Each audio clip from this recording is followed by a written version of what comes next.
Peace and welcome to the culture here on the Black Star Network. I'm your host, Farajii Muhammad. Thank you so much for tuning in and being a part of the conversation. Folks, it is the last Friday of 2023. Can you truly believe it? Not me. But we got some great stories for you that we want to talk about. Let's talk about what the Kansas governor's doing to decry racism at a Kwanzaa celebration and how she's speaking out against the issue based upon a major case that happened in a school setting. We're going to be checking in with our educational contributors, Ms. Kimberly Morrow and Corinna Denise, to get the latest about this. And what the Department of Education have said in a report that confirms that there is some disparity in educating Black children. We're going to get their take. Also, later on, I'm going to talk about how one University of Wisconsin chancellor got fired. And we're going to ask the question, is it too much if your job interferes in your personal life? I'm going to share the more details about this story, and later on, we're going to check in and talk about building family bonds through collective history, why one photographer made it his job to make sure that the state of South Carolina has their only African American museum. So we'll talk about that and a whole lot more. So stay with us. It's the culture right here on the Black Star Network. Let's go.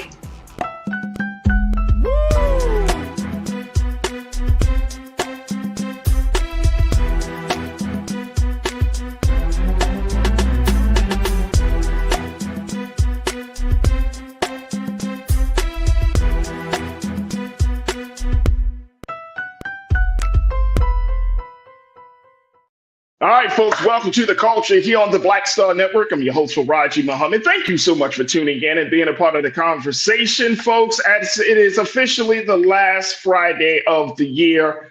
2023 will just be over just by Sunday, and we start a brand new year. So for those who may not have the chance to hear me say this, Happy New Year. God willing, you'll make it through the transition. We'll make it through the transition together as we kick off a new calendar year. But big shout out to my online culture crew that's been riding with us for this whole entire year.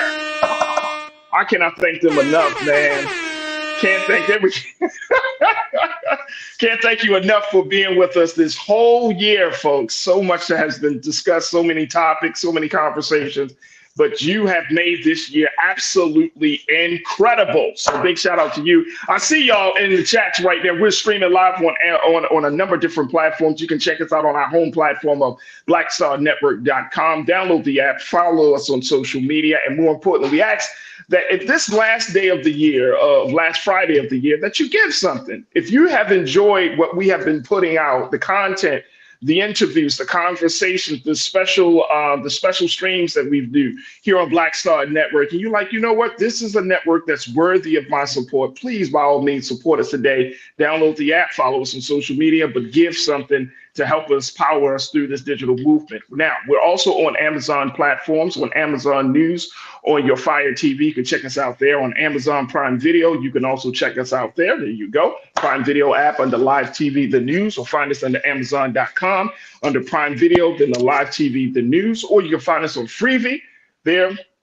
Just check us out on now under News. And we're also on Plex TV 24 hours a day, 7 days a week.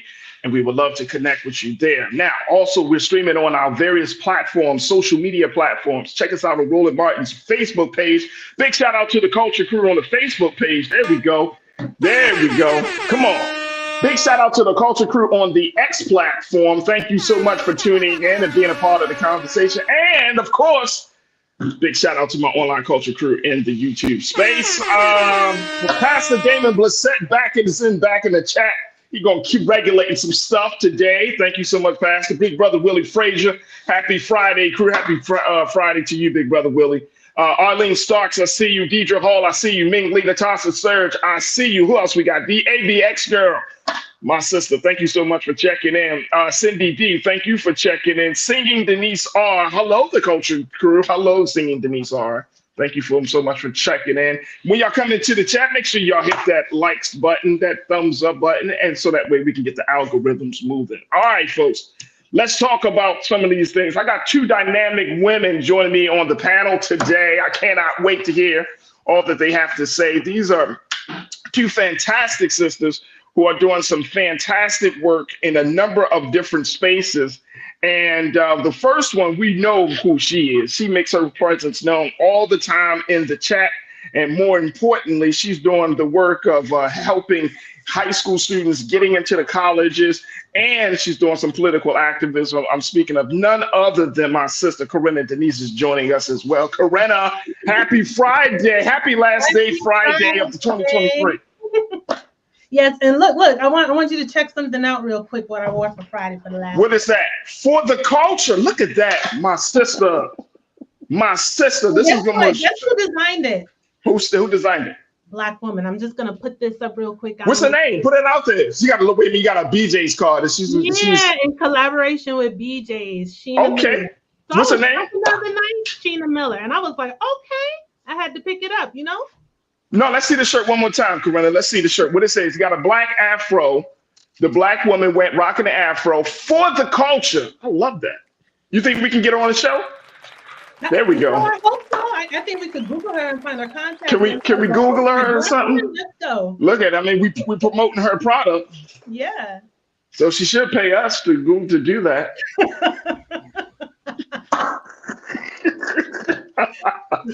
Oh man! Contribution right, make a little something. Well, we got a big shout out to all of the independent Black designers out there. So that's what's up. All right, let's bring in our other panelists for today, our other contributors. You're going to be hearing more from our sister because she is doing some fantastic work in the education space as well. She has been an educator, an administrator. She's also an author. She's a public speaker. I'm speaking of none other than my sister, Kimberly, Kim. I'm not going to call it Kim. Kimberly Melrose. Kimberly. Hey, Kimberly, good afternoon and welcome back to the culture. And happy Friday, Kimberly. How are you today? I am good, and it's good to be back. Well, listen, hi, Corinna. I love your shirt. And I wasn't going to say anything, but I'm just going to say, so I designed this shirt. What? Okay, so I need the information so we can get this shirt. Wait a minute. Hold on, Kimberly. What's your shirt say? Be bold, explore. Explore everything. Be bold, explore everything. Damn. So I came up with it when I was doing one of my vision boards, and it was like, okay, yeah. Wow. Yeah. Wow. So Be that's why bold, explore everything. I encourage kids to do that, and us adults too. Yeah. That is dope right there. That is dope. All right, so let's talk, ladies. First and foremost, let's talk about this first story around Kansas, how the Kansas governor has decided to use the occasion of celebrating Kwanzaa, which we are embarked upon. This is, what is this, day 3 of Kwanzaa? Day 3, yeah. Yeah, we're in day 3 of the celebration of Kwanzaa. And, I think every Black person just recognizes it, whether you Muslim, Christian, whatever your faith is, whatever it's a celebration of our history and our culture. So so yesterday, the Kansas governor, she was at an event and she talks about racism and prejudice has no place in Kansas. We're talking about Governor Laura Kelly. Now, this is something that she said as a response to a very highly publicized situation that happened in a school that we saw back in November. Students at this Kansas school called Shawnee Mission East High School in Prairie Village, they walked out in protest because a white sophomore shouted racial slurs and punched a Black female schoolmate and broke her nose. This was like big national attention. It was everywhere on social media. If y'all didn't hear about this story, he's a white male sophomore. He's screaming at this Black girl, calling her the N-word and every other type of language, derogatory term, and he punches her nose. And so Governor Kelly took the time to make the mention to make it clear that this was not going to be acceptable. She pointed out that this situation really struck a nerve for her, and she said she wanted to really address the wrongs about racism. She said in a recent interview with the Topeka Capital Journal. I want to be clear, racism and prejudice have no place in Kansas. As governor, I will continue to call out and condemn racism, prejudice, and any behavior or rhetoric that aims to discriminate and divide whenever and wherever I see it. Kimberly, I want to start with you on this. When we're looking at situations, school situations, racial situations like this, it's one thing for the governor to say something, but I'm still kind of leery about how the school systems, and in particular districts and states across this country, handle racist situations. What's your take on this? Like, how do schools respond appropriately to moments like this? First of all, they have to be honest and address the issue head on. So, of course, that student should have been suspended, and if he were a Black student, we already know he would have been arrested as well. But we don't really know what happened because, of course, he's a minor, so they keep all of that under wraps. But it's a teachable moment as well for not only that student, but other students who have those feelings. And so to address racism head on and just make sure that they know it's not acceptable, and not just only by punishing the students. Of course, that is necessary. There needs to be some consequences to his action, but also allowing for some dialogue and conversation. And unfortunately, I know when I was in the school system, it was very difficult to address those issues, especially with parents, because of course, you know, I'm not racist. I don't know where he got it from, but we all know a lot of times they learn that at home. And I'm glad you brought that up, Kimberly, because I feel like that is a constant refrain that we hear, like, I'm not racist. And I'm always thinking, when I see students, young people, you know, with racist issues like this, I'm like, well, they must have learned it from somewhere. It's hard for me to believe that if it's not at home, then it's not with someone else that they're close to. It's just hard for me to say, oh, no, that's not happening. I can't believe that. Right. I mean, if they're not learning it at home, okay, but someone close to them has dropped the seed in their thinking, like the students thinking, to say, you know what, this is how you should see the world. So yes, we could talk all about the disciplinary actions, but a lot of times, Kimberly, and very quickly before we take our first pause, we don't hear about how the school, like we hear about the incident, but we don't hear the school coming out publicly and saying, look, this is what we're going to do. We've instituted some new, you know, sensitivity, you know, training programs or something. We just don't hear about it. It's like, it's just out there in the ether, and it doesn't give anybody any peace of mind that something is going to change. What's your take? Because nothing changes. As you know, I worked in the school system for many years, and I've experienced these issues. And a lot of times what they want to do is sweep it under the rug because it's an uncomfortable conversation to have.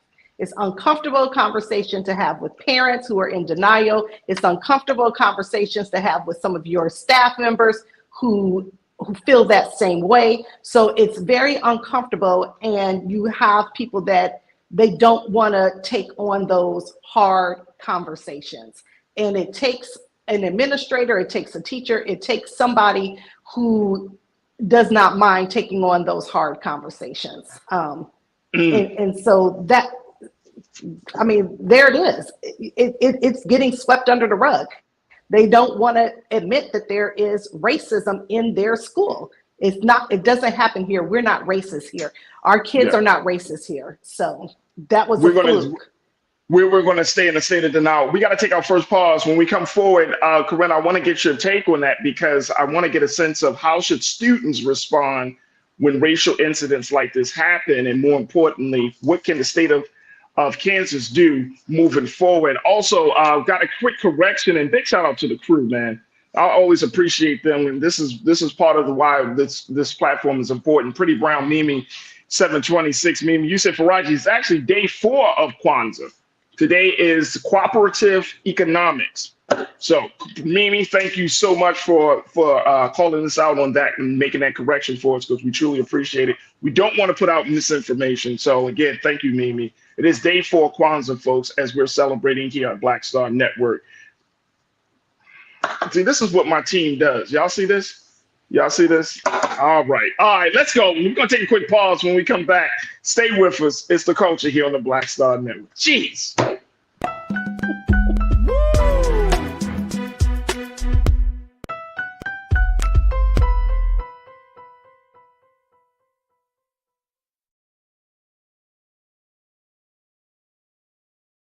When you talk about blackness and what happens in Black culture, we're about covering these things that matter to us, speaking to our issues and concerns. This is a genuine people-powered movement. There's a lot of stuff that we're not getting. You get it, and you spread the word. We wish to plead our own cause.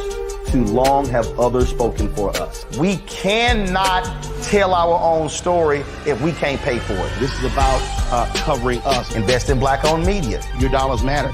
We don't have to keep asking them to cover our stuff. So please support us in what we do, folks.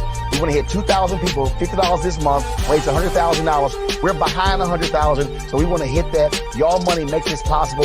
Checks and money orders go to P.O. Box 57196, Washington, D.C. 20037-0196. The Cash App is $RM Unfiltered. PayPal is R Martin Unfiltered.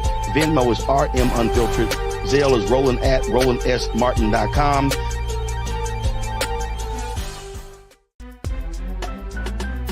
I'm Farajii Muhammad, live from LA.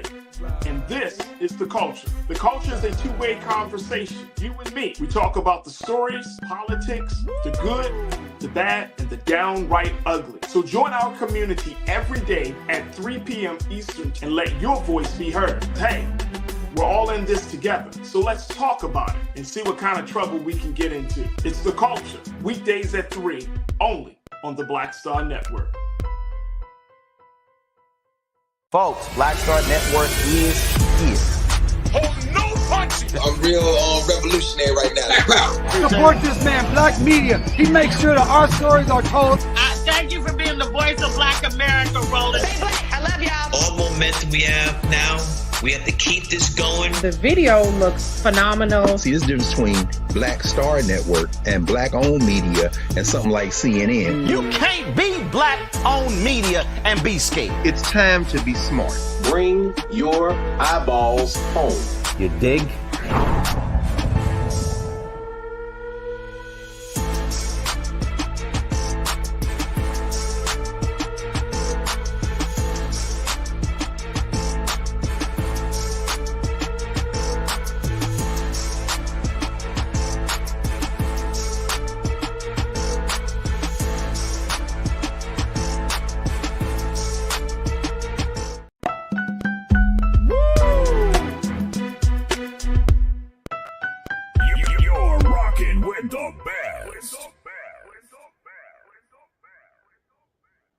All right, folks, welcome back to The Culture here on the Black Star Network. I'm your host, Farajii Muhammad, joined by two dynamic sisters who are giving their thoughts on this conversation around the Kansas governor taking occasion of decrying racism at a Kwanzaa celebration event. And this is coming on the heels of a situation where there was a white male student in a high school in Kansas who said some racial slurs to a Black girl student. And not only did he just say racial slurs, he punched the girl and broke her nose. So Governor Laura Kelly had decided to use the moment of celebrating Kwanzaa yesterday to decry racism and to speak out and making it plain that racism and prejudice have no place in Kansas. Here's the thing around this, though, Corinna, because I'm hearing with Kimberly Morrow joining us here today. As one of our new contributors. You're going to hear from her more often in 2024. But of course, we got our sister Corinna Denise here on Fridays as well. But here's the thing, Corinna. When situations like this happen, with this girl being punched by a white student, when I was listening to Kimberly, it takes a lot of courage and forward-thinking people to be able to say, hey, this is not just going to be a problem if we don't address it. But this could add to the culture. This can open up the door for another incident like this to happen. How should students respond to this, right?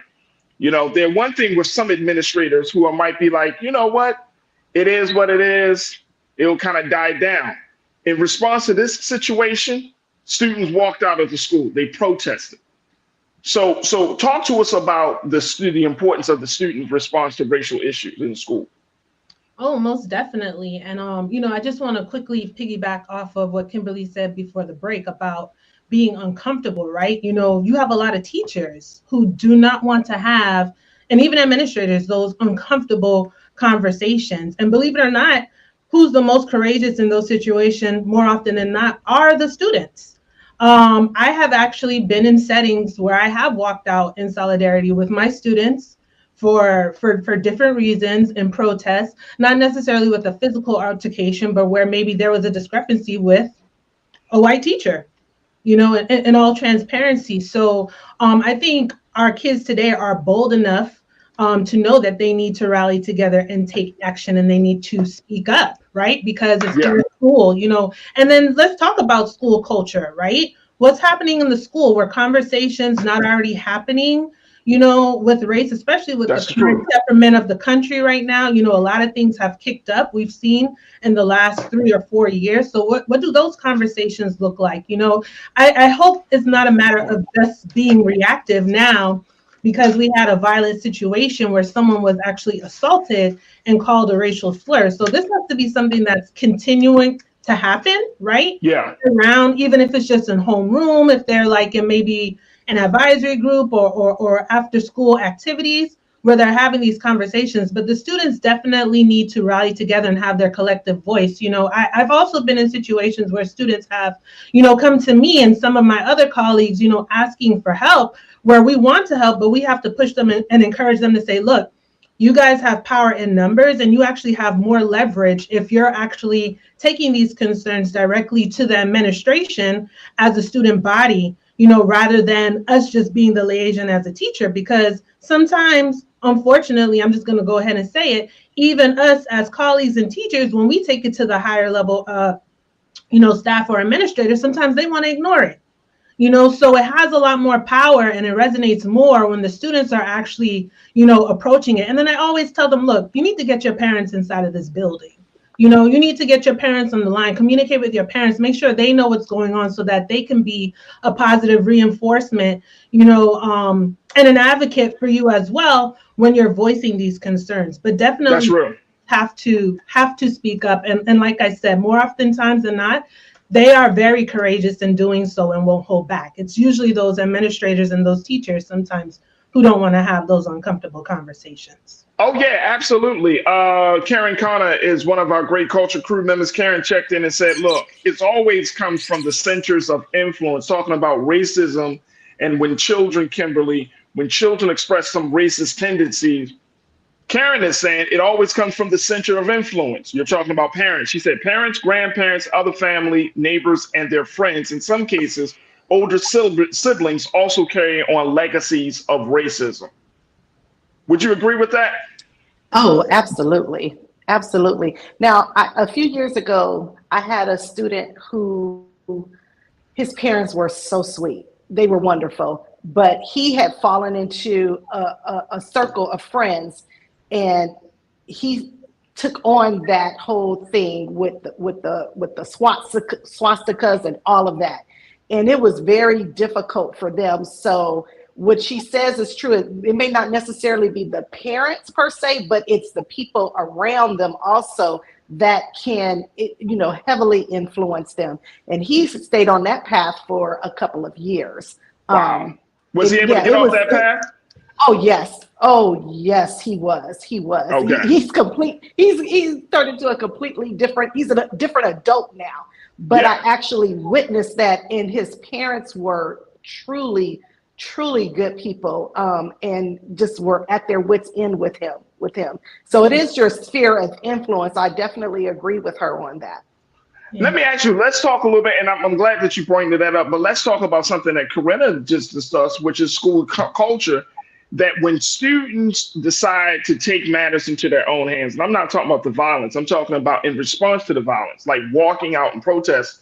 I remember working in Baltimore City when not racial issues would come up, but other issues would come up and students would do protests. And some educators, some administrators, Kimberly, were even like, oh, no, you can't do that. Parents were afraid, saying, oh, if you walk out of this school, you're going to miss this class time. And I'm trying to figure out what is the proper balance, because there's one thing we teach our children to stand up for what we believe, but then at the same time we want them to stay in line, even though they're experiencing or they may be seeing some level of injustice. But they may say, you know what, my parents want me to stay in class right now. Don't worry about this. So I feel like there's some mixed messages that can be sent from both parents and administrators in creating this school culture, as Corinna pointed out, creating a culture of fear and hesitancy versus advocacy and boldness. Can you, how do we walk that fine line? Well, and let me just say this. We have to remember one thing. Principals, administrators are middle management. They're not the top of the food chain. So their directives are coming down from the school district office or the superintendent. So when their students are walking out, they're getting heat put on them from their bosses. So a lot of times it's not that you have administrators that don't want to be supportive. They're in fear of their jobs. Administrators are at-will employees. They're scared. I speak from experience. I was an at-will employee. I'm telling you, they are afraid, and you don't have enough that are courageous to stand up and say, you know what, this is a job, but these students need me, or I need to look at myself in the mirror and be able to do certain things, which is what I had to do. So yeah, we would like to blame the administrators. But they're scared. A lot of times, some of them you're talking are about you're talking about Black administrators too, not just, you're talking about everybody. Everybody. You hear? Yeah, everybody. Yeah, because you always have to remember someone else has a boss, right? But I will speak to like those walkouts now. I have been in walkouts, as I mentioned, with my students, but they approach it carefully. Initially they'll rally, they'll request to have a meeting with administration, bring the matters to their attention, letting them know this is what we would like to do. When would be the most appropriate time for it to happen, right? Like, not in the middle of, really important class. Sometimes it could be homeroom, maybe towards the end of the day, or maybe the latter part of the week, trying to make sure it's going to accommodate everyone where they're not actually just missing out on their studies, right? Unless, there's really some egregious pushback where they're just like, no, then maybe then you take it up a notch to say, we're just going to do it at this time when we want. I personally haven't seen that happen. I would imagine it happens elsewhere. But, at least to let the administration know, like, look, like this is of concern to us. This is how we would like to respond. And out of, consideration and respect, we're bringing it to you first to find out when would be the, the best time for us to do so. And what's the appropriate amount of time that we could be allotted to do it, right? Maybe we're working with solidarity for like 15 minutes, maybe the last, 15 minutes of first period or whatever the case may be. So, there's different ways to go about it. And of course, I think too, those students also want to, if the school has like maybe like PTA, Parent Teacher Association, or Parent Teacher Council, informing them of what they're going to do so that there are no surprises. And then it doesn't snowball and turn into an issue of, oh, your child walked out at such and such time today, right? And of course, students consulting with, trusted mentors in the school, teachers who could guide them accordingly. What would be the most appropriate way to go about, protesting or, to stand in solidarity where, it doesn't upend the school day, completely. So there are ways to doing this where it's effective, but it's also strategic at the same time. Well, you know what? It's a lot of work that has to be done, sisters. And this is part of the reason why when we hear not just situations about these students, but more importantly, when we hear the conversation, the talk around school culture and really getting to the bottom of the fear, as you pointed out, Kimberly, I think that's going to be the big thing. If we are not if we're showing some level of boldness and fearlessness, then we can change the culture in our schools. We can change people from being silent. Parents can show up at these meetings. School officials can definitely, find a little more steel in their backbone because of this situation. But, I do feel like it's a lot of fear.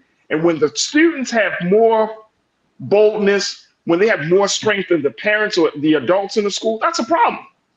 That's a real problem. That means that the students are at risk of weak leadership that's not going to speak up for them. And we know that Black students are at the bottom of the list of those who will advocate for them. And that's a very, very real problem. So I hope that the state of Kansas gets in somewhere. And I know Pastor Damon Blissett, another great culture crew member, he said, Farajii, there's racism all over the place in this area. He's down in St. Louis, so, in Kansas City and that area. He says racism everywhere. So you can't get weak. As adults, we can't get weak because we got the next generation that is looking to us, relying on us to change the dynamic. And otherwise, the only thing we're going to be able to pass on to them is fear. And real quick, Farajii, I know we got to go to break, but I just want to say this is where, this is news now, right? Where the governor has decided to magnify this. The parents now need to take the initiative to step in to be that support of advocacy for their children who are in schools, and putting the pressure on administrators, teachers, like, hey, what are we going to do about this so that we don't see an act of violence like this again? And my child feels safe to be in school. Absolutely, absolutely. Sisters, we got to take a quick pause. When we come forward, let's continue to talk about education. Let's talk about the Department of Education putting out a report just last month. A lot of folks may not have talked about this, but it's a report that confirms that there is disparity in educating Black children. We'll talk a little bit about what was said in that report and get the take from both Corinna and Kimberly and from you. Stay with us. It's The Culture here on the Black Star Network.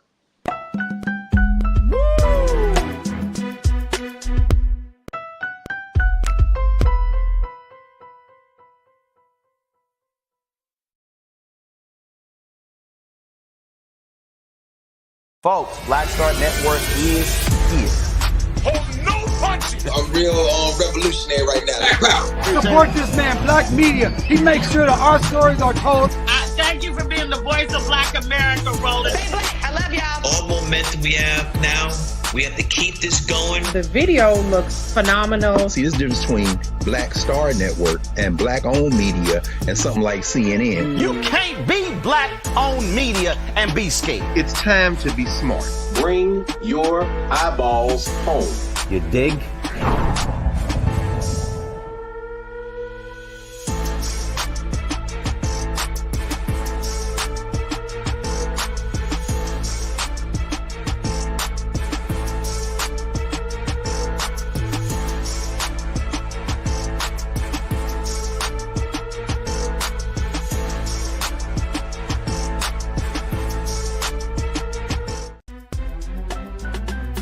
I'm Farajii Muhammad, live from LA.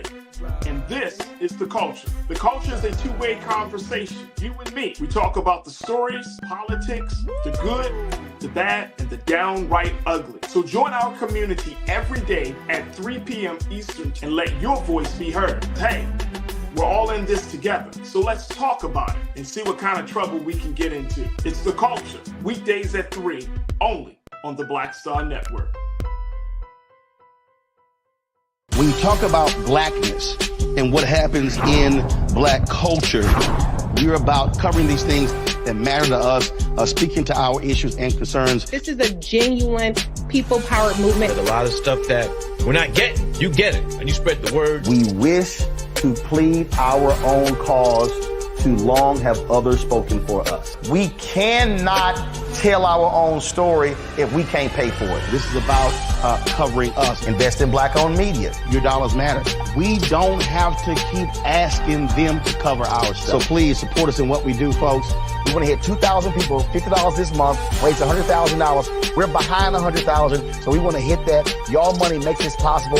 Checks and money orders go to P.O. Box 57196, Washington, D.C. 20037-0196. The Cash App is $RM Unfiltered. PayPal is R Martin Unfiltered. Venmo is RM Unfiltered. Zelle is Roland at RolandSMartin.com.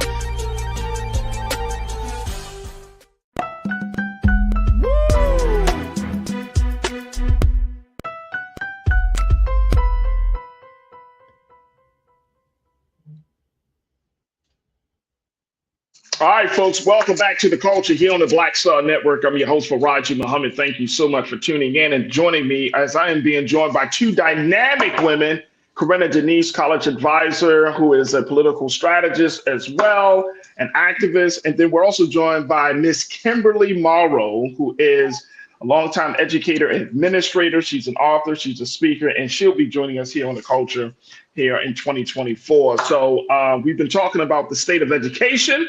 And sisters, I got this piece around something that came out of the Department of Education, what essentially confirms what we know is happening within the classroom, that there is a disparity when you're talking about teaching white children versus Black and brown children. This is a report from the Civil Rights Data Collection that confirms this racial disparity. I'm gonna share with you a little bit what this report has to say. This actually came out last month in November.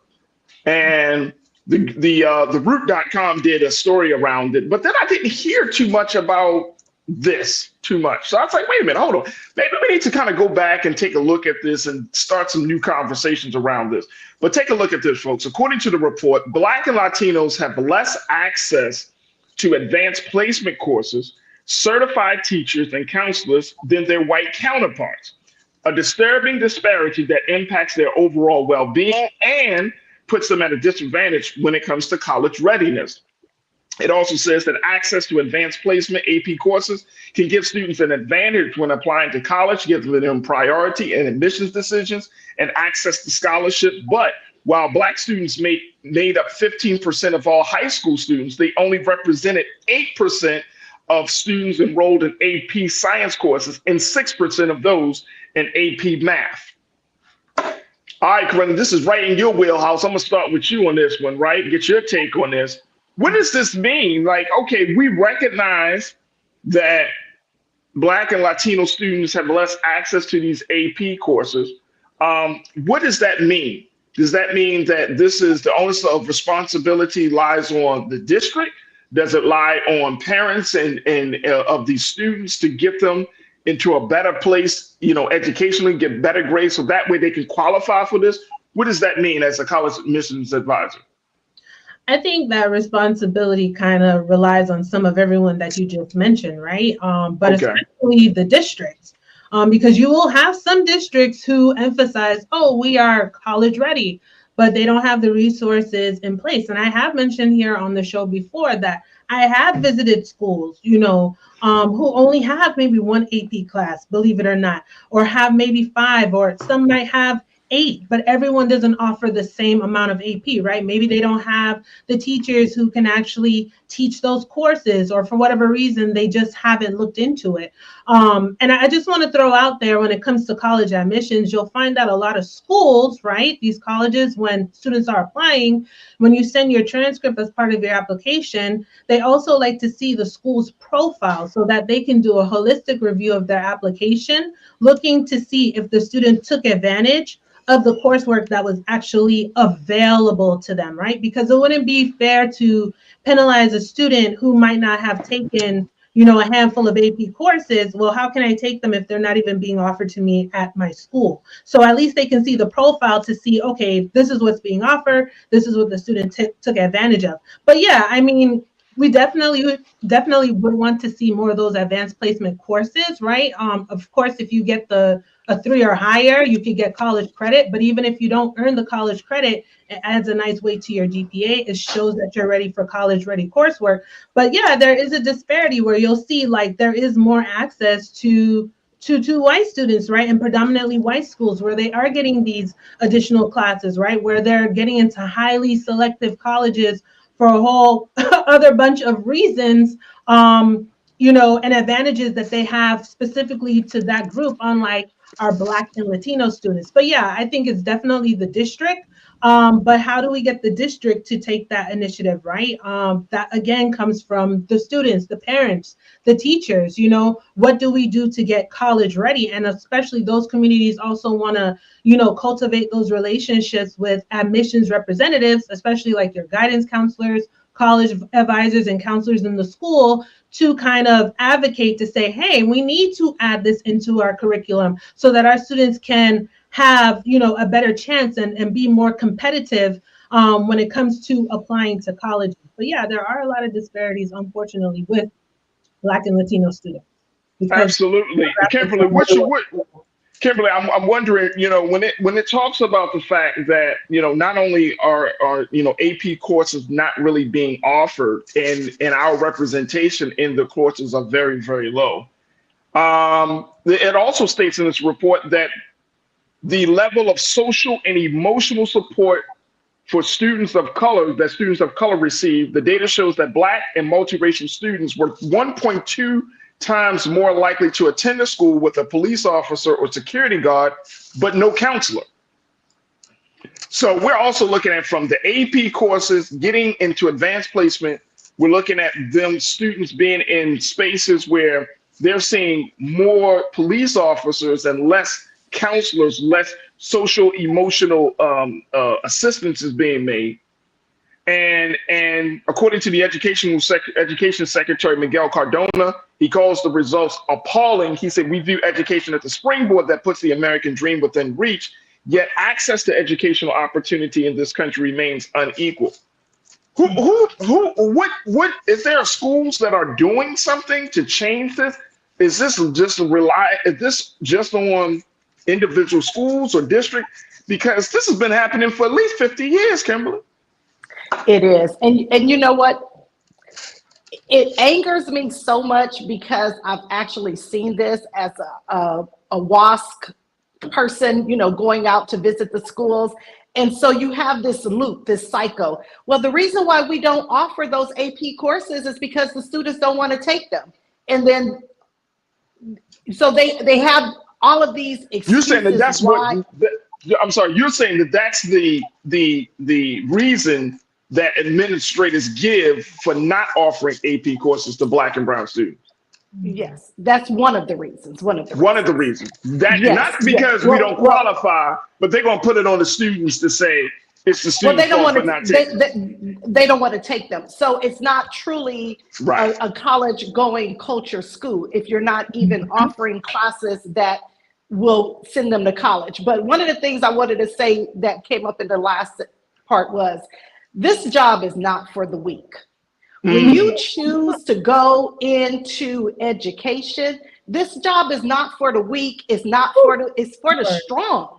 You have to go in knowing that it's going to be a battle, constant battle. You're constantly having to fight for these students' rights, whether they're Black students, brown students. Look, I worked in an area where the socioeconomic level was very low. So I'm talking, white students who didn't fall, who fell in the poverty line area. And so we see this, it's not just Black students, brown students, it's poor white students, poor, Asian students. All of them are being left behind.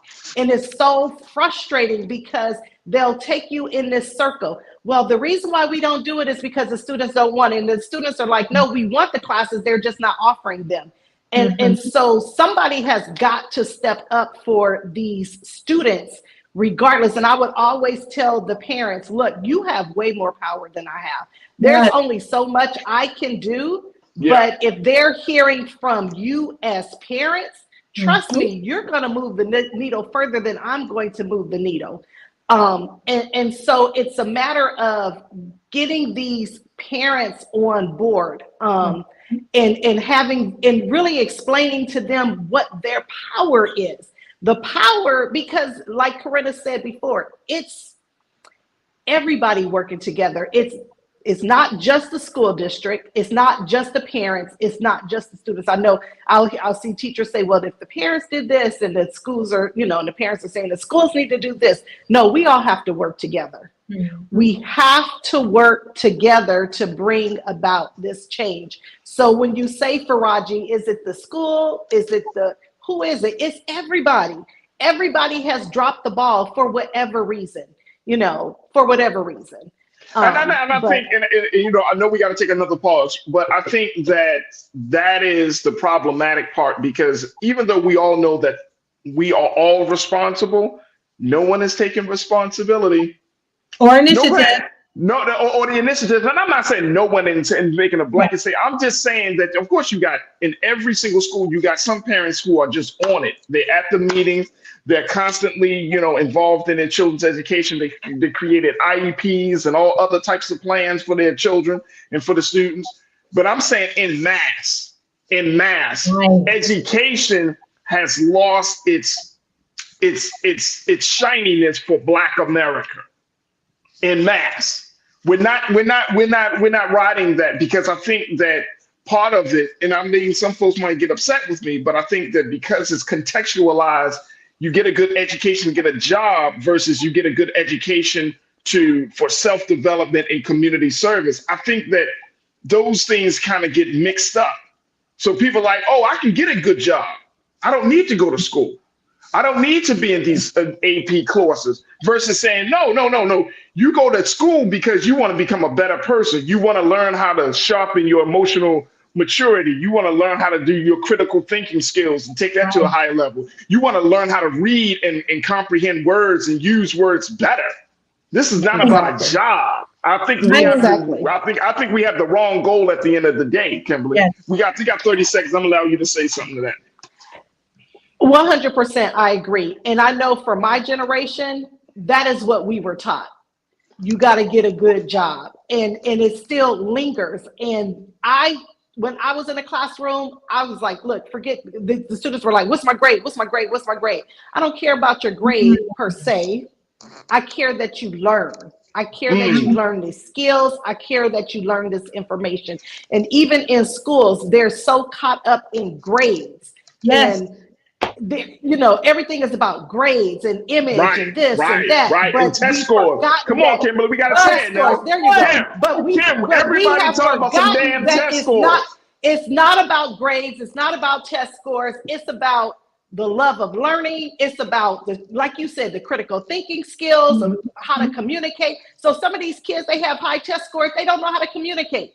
Come on. They don't know how to work with people. They don't know how to collaborate. They don't have those skills. And so somewhere along the line, we lost it. It's like we got focused on the wrong thing. Right. And unfortunately, everybody is not a great test taker. Everybody is not going to get all A's, but that's what they're looking at. That's the problem. And that's the problem.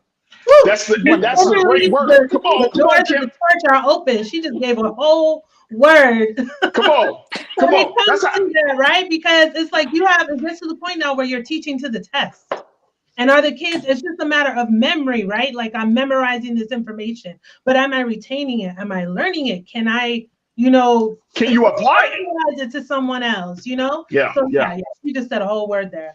Said a whole word, and this is what you're going to get from Kimberly, aka Kim. Kim, I appreciate you. No, seriously, I really appreciate you. I thank you. I look forward to having more of these conversations with you in 2024. You're joining the roster, so we're excited to hear what you got to say. You got another new contributor. I am Trinette Collier. Trinette is in the chat room, just blazing it up in the chat as well. She joined us yesterday, but you're absolutely right. Absolutely. There we go. But you're absolutely correct. I think that we're in Corinna, to your excellent point, we got to stop teaching to a test, teaching people for edification of their thinking, for helping them to gain a higher consciousness of who they are in the world around them. I always stress this to my son, and I said this, and I know some of parents got a little mad at me. I said, son, I really don't. I mean, in the big scheme of things, yeah, you can get a test, but it's really about your ability to think. That's why I stress to him, as a 10-year-old boy, I want you to learn how to think. And even if you don't think like me, that's okay, because I think that's the other issue that we're challenged with, that a lot of parents are challenged with, that if your child is thinking on a different level, different frequency, we're like, you're not understanding. No. They're understanding it, but they're understanding it in a different way. Right. And that's okay. That's okay. Like and I think all three of us on this conversation, and every folks in the chat, we understand when with that one person in our school, you're not going to never get far along, because they expected us to think the same way, very quote unquote linear, very quote unquote logical. Everybody's not that way. Everybody doesn't think that way. We don't see the world that way. And we should affirm that, especially in Black boys and girls. That needs to be affirmed and not be shamed by adults, especially Black adults. All right, I got to take a quick pause. My producer's getting upset with me, y'all. Make sure y'all check out Kimberly. Kimberly, where can folks find all of the work that you're doing? You could go to my Facebook page, Kimberly A. Morrow. You can visit me on Instagram, or you can go to my website, kimamorrow.com. And that's what we're going to have to do for Corinna. We're going to have to get her a website now because she's getting too famous. She's getting way too famous. Kimberly Morrow, thank you so much. I got you, girl. Thank you so much. Hey, Kimberly, thank you so much for joining us. We pray that you have a great transition into the new year, and God willing, we'll see you next week here on The Culture. Thank you. All right, bye-bye.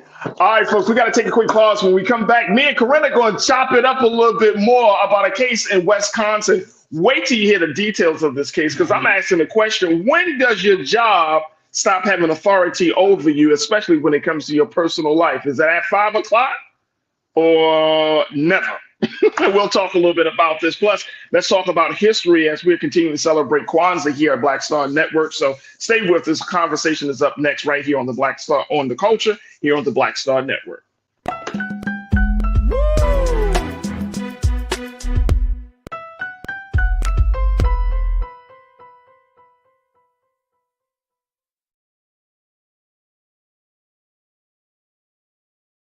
Pull up a chair, take your seat. The Black Tape with me, Dr. Greg Carr, here on the Black Star Network. Every week, we'll take a deeper dive into the world we're living in. Join the conversation only on the Black Star Network.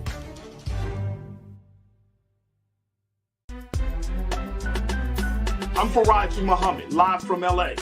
And this is The Culture. The Culture is a two-way conversation. You and me. We talk about the stories, politics, the good, the bad, and the downright ugly. So join our community every day at 3 p.m. Eastern and let your voice be heard. Hey, we're all in this together. So let's talk about it and see what kind of trouble we can get into. It's The Culture. Weekdays at 3, only on the Black Star Network. When you talk about blackness and what happens in Black culture, we're about covering these things that matter to us, speaking to our issues and concerns. This is a genuine people-powered movement. There's a lot of stuff that we're not getting. You get it, and you spread the word. We wish to plead our own cause. Too long have others spoken for us. We cannot tell our own story if we can't pay for it. This is about covering us. Invest in Black-owned media. Your dollars matter. We don't have to keep asking them to cover our stuff. So please support us in what we do, folks. We want to hit 2,000 people, $50 this month, raise $100,000. We're behind 100,000, so we want to hit that. Y'all money makes this possible. Check some money orders. Go to P.O. Box 57196, Washington, D.C. 20037-0196. The Cash App is $RM Unfiltered. PayPal is R Martin Unfiltered. Venmo is RM Unfiltered. Zelle is Roland at RolandSMartin.com. Folks, Black Star Network is here. Hold no punches. I'm real revolutionary right now. Support this man, Black Media. He makes sure that our stories are told. Thank you for being the voice of Black America, Roland. Hey, Black, I love y'all. All momentum we have now, we have to keep this going. The video looks phenomenal. See, this difference between Black Star Network and Black-owned media and something like CNN. You can't be Black-owned media and be scared. It's time to be smart. Bring your eyeballs home. You dig?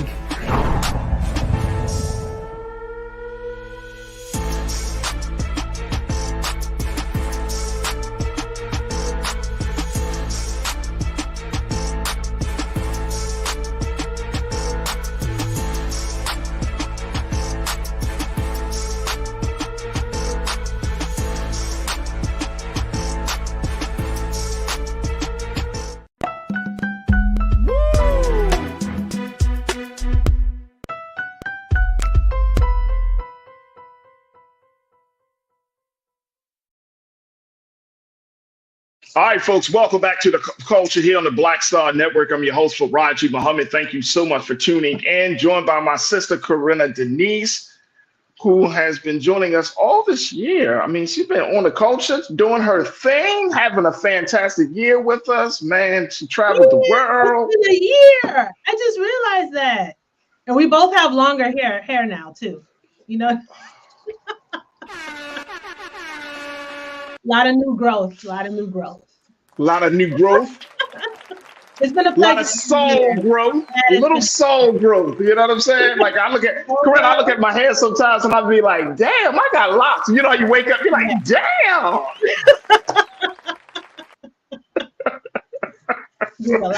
Black folks with locks. All right, let's talk about now. It is Friday.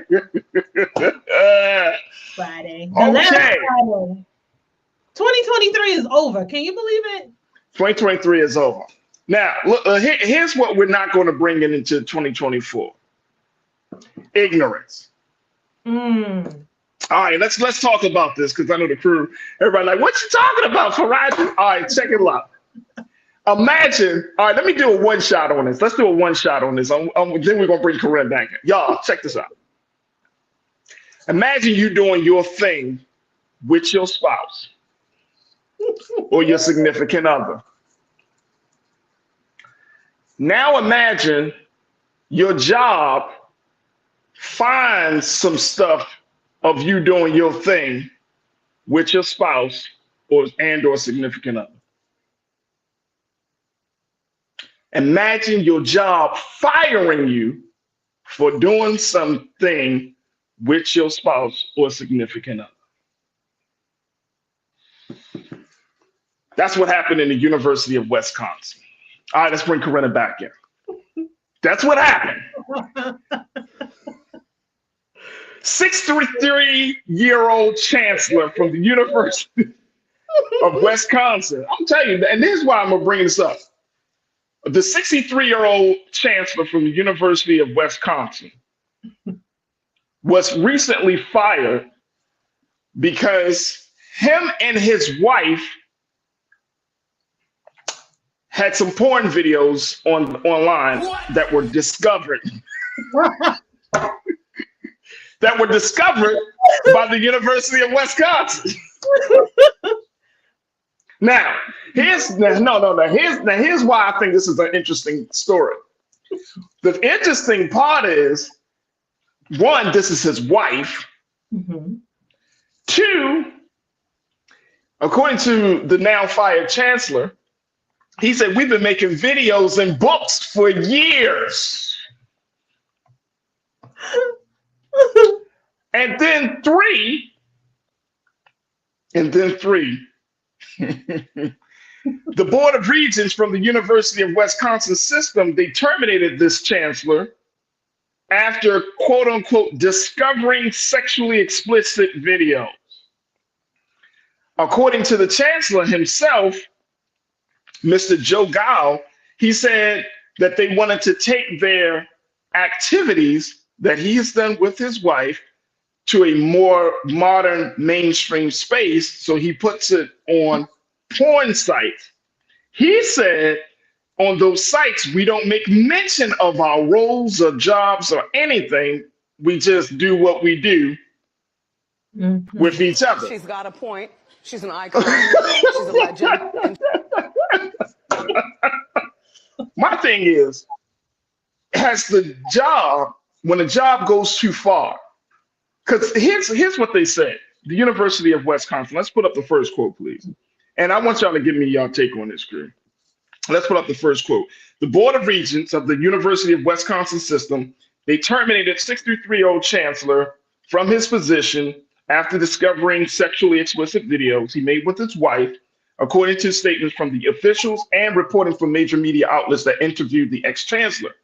Mr. Joe Gao, who according to his university profile, serves as the 10th chancellor of the University of Wisconsin La Crosse, said in a statement to media outlets that he was being punished over porn videos he made with his wife. He has not received, quote unquote, due process, and the books and videos my wife and I have produced are protected under the First Amendment. He goes on, and now, according to the University of Wisconsin, they put out this statement. Let's put up statement. Let's put up quote number 2. They say, quote, Joe Gile has shown a reckless disregard for the role he was entrusted with at University Wisconsin La Crosse to serve students, faculty, and staff and the campus community. This is according to the president of the school's board of regent, Karen Walsh, she said in a statement. The outrage over his behavior is evidenced by the unanimous vote by the UW Board of Regents to terminate him as chancellor. We are alarmed and disgusted by his actions, which were wholly and undeniably inconsistent with his role as chancellor.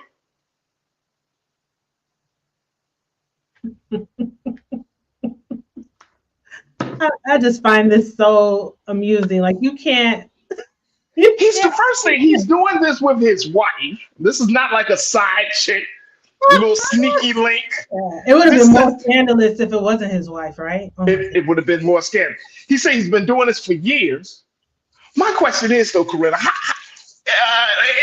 they said they discovered this somewhere. How did they discover it though? And who discovered it? So if according to the former chancellor that his name is not on display, right? His wife. So I'm gonna maybe assume that someone from the university who wanted to partake in that, and they saw his face, and then they decided, I'm going to bring this to their attention. So did they bring this matter to the attention of the university anonymously? You know, it's just, how did the discovery come about? That'd be fun. That's the question I'm having. Like what? but even more so. Okay, so we know that that's suspect in and of itself. But even more so, like when your job goes too far and I get it. This is a chancellor of a college. I get that, of a university, rather. I get that. But if he wants some loving from his wife, and they just do this, and I mean, to say that it's disgusting and abhorrent, and it doesn't fit the what do you think 63-year-olds do when they get home? What are you saying? What do you think happened? Like I feel like this is a case where, and I don't know how many of y'all have experienced this, but you ever worked at a place, Corinna, where those people, they take the job so serious they don't have a personal life. I hate working with people like that, man. I'm gonna keep it real. Like I love what I do, I enjoy what I do, but you know what? Boundaries. But you know what, Farajii, would we be raising this point if these videos were not with his wife? Because I do think that there would definitely be more pushback. I don't know if the reaction would be, well, you know, it was with his, you know, well, oh, he's having an affair on his wife and he put this out there. But, you know, I don't know if because this was with his wife, it necessarily softens the blow. And yeah, you've been doing it for years, but yeah, we do have to be careful what we put on the internet because it lives there forever. Someone came across it. I'm actually kind of surprised considering that they just ousted him, but I guess, you know, overall that's a bad look for the university. Wait a minute. What's a bad look for the university? Perhaps, I mean, I'm just saying from their point of view now. I'm looking at this. I mean, let's they're looking at it as, you know what? Oh man. Okay. So,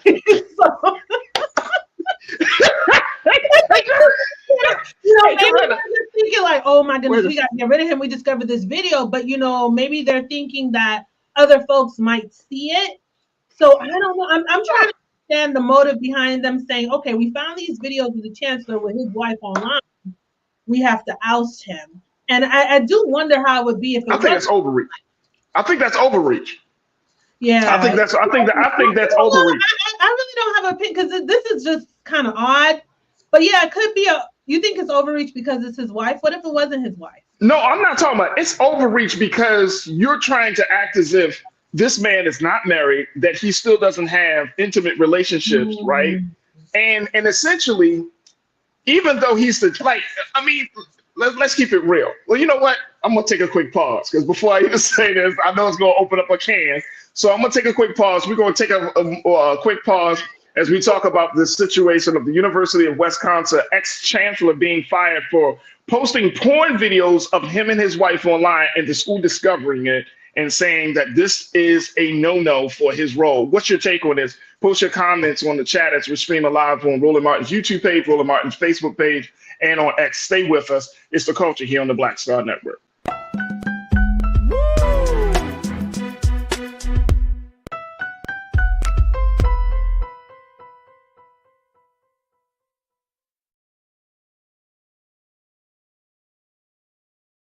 When you talk about blackness and what happens in black culture, we're about covering these things that matter to us, speaking to our issues and concerns. This is a genuine people-powered movement. There's a lot of stuff that we're not getting. You get it, and you spread the word. We wish to plead our own cause. Too long have others spoken for us. We cannot tell our own story if we can't pay for it. This is about covering us. Invest in black-owned media. Your dollars matter. We don't have to keep asking them to cover our stuff. So please support us in what we do, folks. We want to hit 2,000 people, $50 this month, raise $100,000. We're behind 100,000, so we want to hit that. Y'all money makes this possible. Checks and money orders go to P.O. Box 57196, Washington, D.C. 20037-0196. The Cash App is $RM Unfiltered. PayPal is R Martin Unfiltered. Venmo is RM Unfiltered. Zelle is Roland at RolandSMartin.com.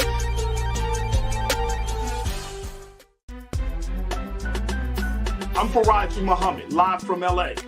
And this is The Culture. The Culture is a two-way conversation. You and me. We talk about the stories, politics, the good, the bad, and the downright ugly. So join our community every day at 3 p.m. Eastern and let your voice be heard. Hey, we're all in this together. So let's talk about it and see what kind of trouble we can get into. It's The Culture, weekdays at 3, only on the Black Star Network.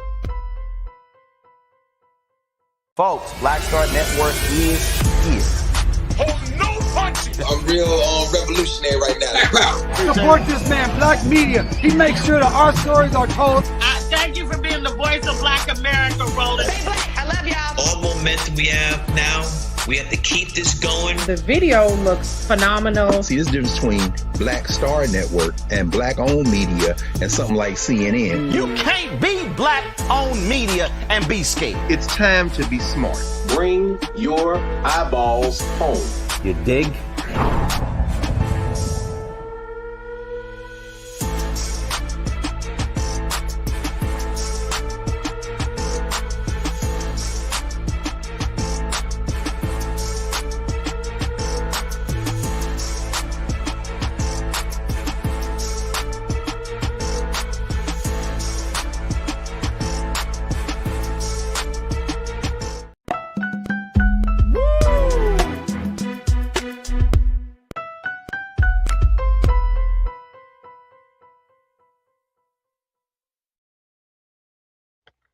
All right, folks, welcome back to The Culture here on the Black Star Network. I'm your host, Farajii Muhammad. We're talking about the case of Mr. Joe Gao, who is served as the ex-chancellor for the University of Wisconsin in La Crosse, and how he was just recently fired this week as a result of him and his wife, Carmen Wilson, posting the pornographic videos on porn sites that the university discovered. And as a result of that, the University of Wisconsin Board of Regents felt like they're spilling a little tea too much and fired them. Now, Carmen Wilson actually was also fired, just to add to the story. She was fired. So he was fired. His wife was fired because she was in an unpaid position, working as an associate for the chancellor. So basically, they got rid of this couple for doing couple things because they were too naughty, folks. They're too naughty. Apparently, nobody has sex in the state of Wisconsin. Corinna, let's bring you back. Nobody has sex in the state, or nobody. See, here's why I think this is a problem. This is a slippery slope, because when you start talking about what you can do in your personal time, you know, jobs, they always say that. I don't care what role it is. You could be a doctor, you could be a lawyer, you could be a professor, you could do all of that. You could have salary jobs, you could be making $1 million. everybody, this is just me talking, I believe that every human being should be afforded privacy and they should be afforded that personal time from their job. What you do on your personal time, especially when it's with your spouse. Now, if this was a student, definitely, boom, you knocked out the park. If this was another staff, you discovered the video, Farajii, you think that's what happened? A student might. Hey, look, Culture Crew member Young Seek said that. He said it's probably a student who got a bad grade from this chancellor. Somebody that had a bad interaction was like, because there's no way in the world. Unless, well, I'm not gonna say no way in the world, unless one of the administrators just happened to be on a porn site like Pornhub or something. Next thing you know, they came across the state. That's Chancellor Gao. Oh my God, geez, Chancellor Gao. Wow. And you know what's something else too, because his wife was also at the university, and even though her position you mentioned was unpaid, right? She was also let go. You know, it's not like it sounds to me. It's not like they were discovered doing stuff in a room or an office or a space the campus, right? This was on their own time. So I really wonder, how did they make this decision? And then according to the former chancellor, he didn't get his due process. Like, it sounds like there was no hearing, there was no discussion really. It's just they discovered the material and they just ousted him. So I don't think that's necessarily fair. Like, everyone should get their due process. And, you know, even though he also mentioned, like, we've been uploading these videos for years, you know, what are they basing this on? Was it something that was recently uploaded? I know I'm getting detailed, but I would really like to know what were all the ingredients into producing this recipe of a decision. Of course. Hey, y'all, of course. Y'all listen to Corinna. Do y'all hear what Corinna is saying? Hey, I'd like to get some details as to what camera they used, the angles, what was the set like? I mean, we got to get into the mind. I don't even know how they set up the camera. I just want to know. Like, you know, is this recent footage? Like, how long ago did you all know about this? And you know what? He can't be the only one who has uploaded some stuff. And that's the other part. That's the other part. Like, if you have, I mean, if that means that every person that uploads a video to a porn site, all their jobs should be at risk. Because there's somebody, they work for somebody. You see what I'm saying? And I think the slippery slope is, and Karen, you pointed this out, Karen Connor, you said, all humor aside, in many professions, people are required to use discernment in their private lives. Action outside of good moral character are ground for termination. Keep it private. So, and again, to me, this seems like a very tight rope to walk, because he did it on his own time with the consent of his wife, without saying anything about the role that he was playing, unless the camera was in his face, like, hi, my name is Joe, and he's doing all this other stuff, and I'm Joe Gao. But we also have to look at it too, and again, I'm just raising it objectively. I kind of have mixed feelings about this. I would need a little bit more evidence before I'm like, yeah, I agree with him being ousted, or to have like I want to have an informed opinion about it. But can we really tug a war with this? Yes, I know it's like their privacy, but it's just like when we see some of these racists make some of these egregious comments, and their job sees that they do this publicly, right? When people are recording them on their TikTok, and then they let them go. So that's to me that, you know what? I disagree with you on this one, Corinna. Well, I'm just saying they could argue that. Racist behavior, racist language affects other people. It insults and offends other people. It's considered to be hurtful speech. You and I know that, right? You have a point there. That affects other people.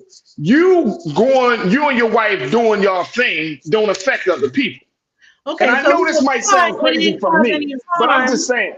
So he should have been able to keep his job. Is that where we're going with this? Like, it didn't necessarily with his role as chancellor, right? It wasn't with the student. He was doing this with his wife, and someone happened to see it. So I don't know if the university was trying to get in front of this. I'm thinking that some students discovered this, and they were like, before the students bring attention to it, we're just going to go ahead, and we want to be the ones to make the announcement, you know. And now I'm not saying whether I agree or disagree. I'm just kind of thinking maybe that's their MO, how they were going about it, you know. Well, this is something that he said. He said that, and I want to go to the other quote. Did we get the second quote? Let me make sure I put it as there. Let's go to this. Now, let me go to this other quote about it, because he mentioned something I think that is very something we need to keep in mind. And I think it could be a conversation for, or at least a case study that can be used for other jobs, where other high profile jobs, and especially when you're talking about like the code of ethics. But he said we all should be deeply troubled that the Board of Regents is overlooking the fact that the books and videos my wife and I have produced are protected under the First Amendment, as well as the Regents' own commitment to academic freedom and freedom of expression.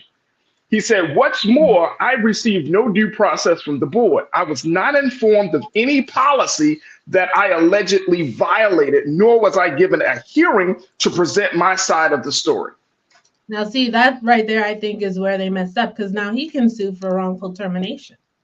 And it sounds like, and again, this is the slippery slope, that if you work at a place and they see you doing something that a person may not agree with, right? So say your supervisor sees you're off, you're in your own personal time, and it's just like we often hear sometimes. Imagine you hanging out with your friends, you smoking, you drinking, you doing whatever, but this is your off time. It's a Saturday.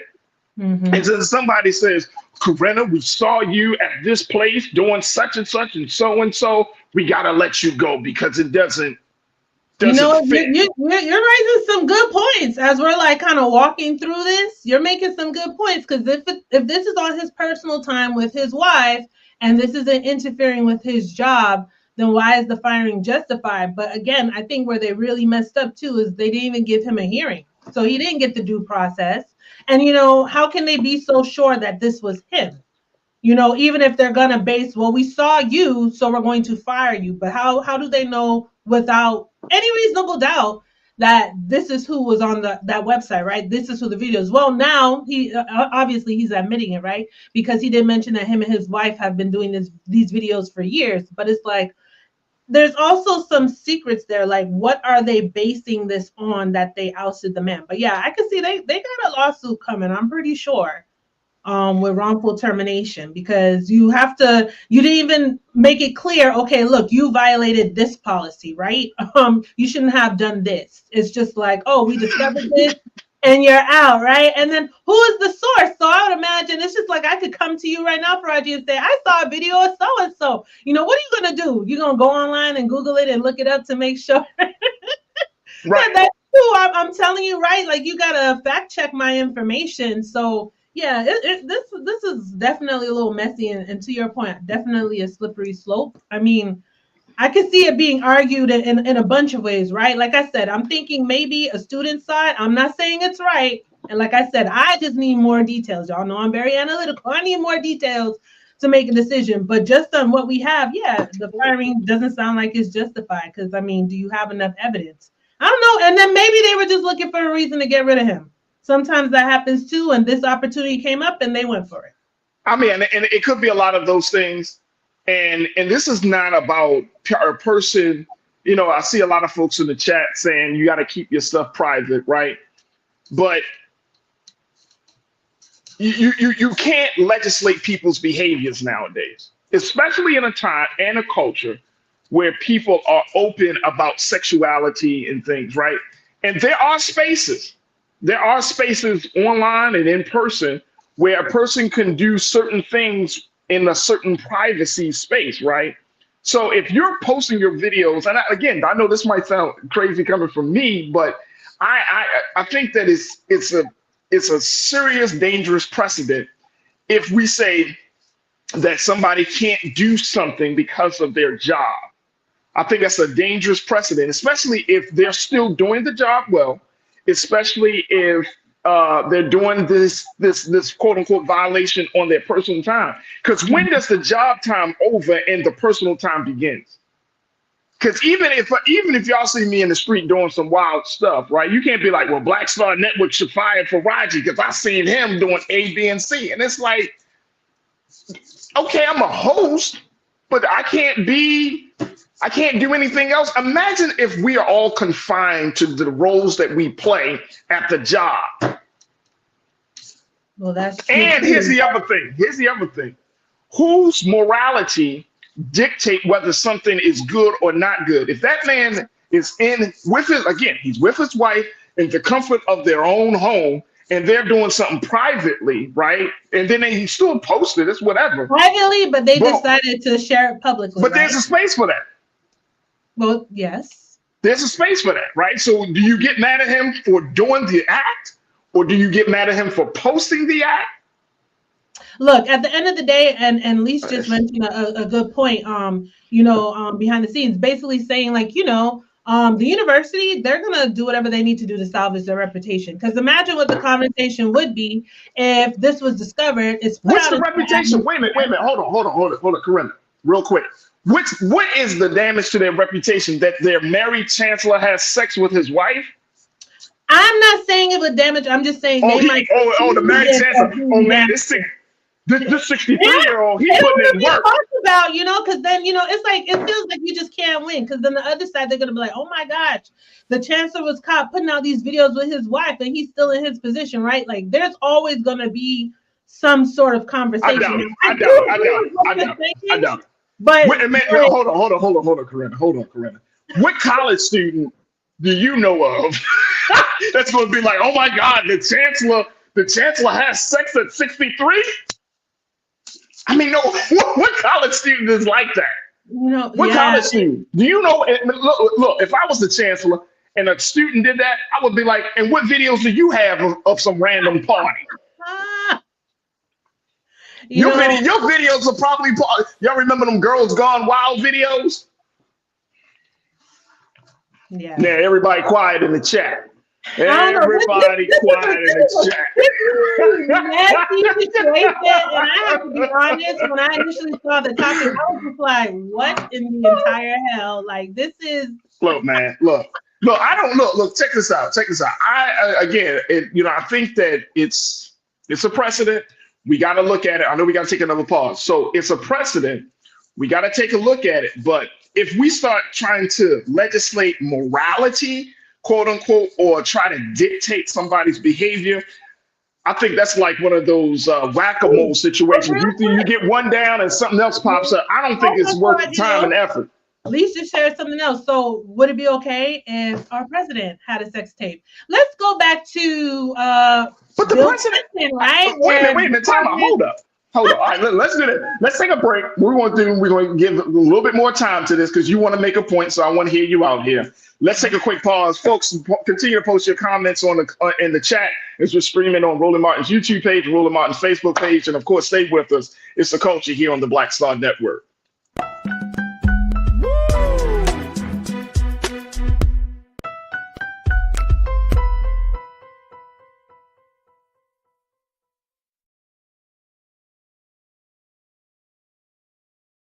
Black Star Network is here.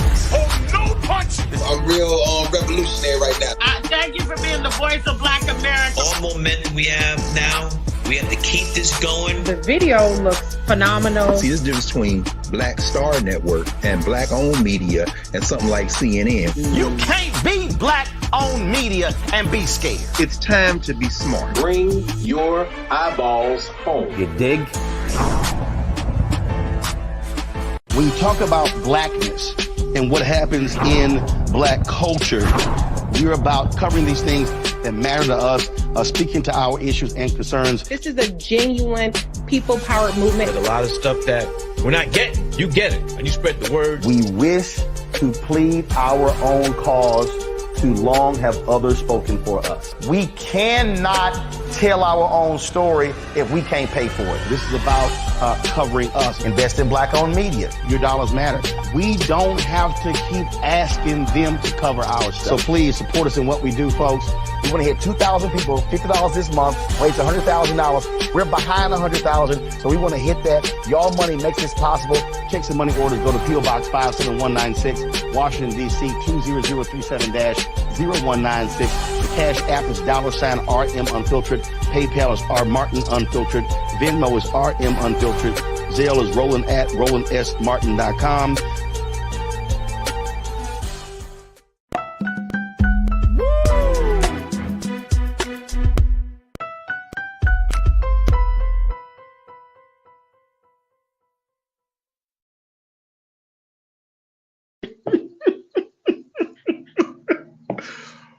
the comments today. Y'all are on fire for the last Friday of 2023. Welcome back to The Culture here on the Black Star Network, talking about ex-Chancellor Joe Gao, who was fired from his job from the University of Wisconsin La Crosse this week because of some pornographic videos that he made with his wife were discovered online, and University of Wisconsin said it was it was not becoming of a chancellor. I got my sister Corinna Denise joining me in the conversation because she's an educational expert, so why not bring her in on this conversation?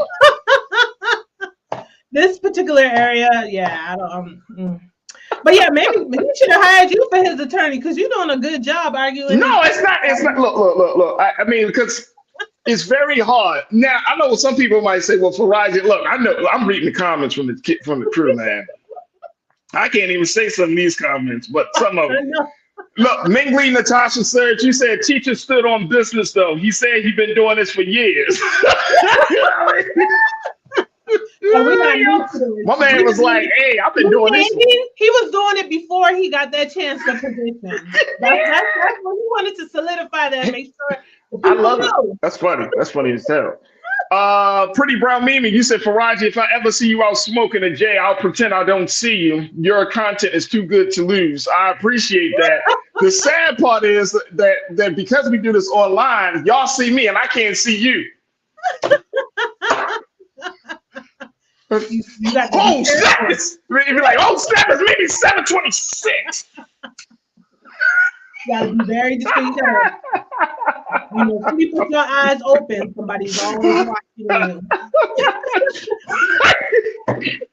I mean, you know what I'm saying? If I'm out and about and people see me, they be like, oh my God. You know, some people say, and I mean, here's the thing. Like, I've literally had people say to me, man, I never thought I'd see you outside of a suit. Do you think I came into the world with a suit on, bro? Like, I just came out the womb, just whoop, ready to serve.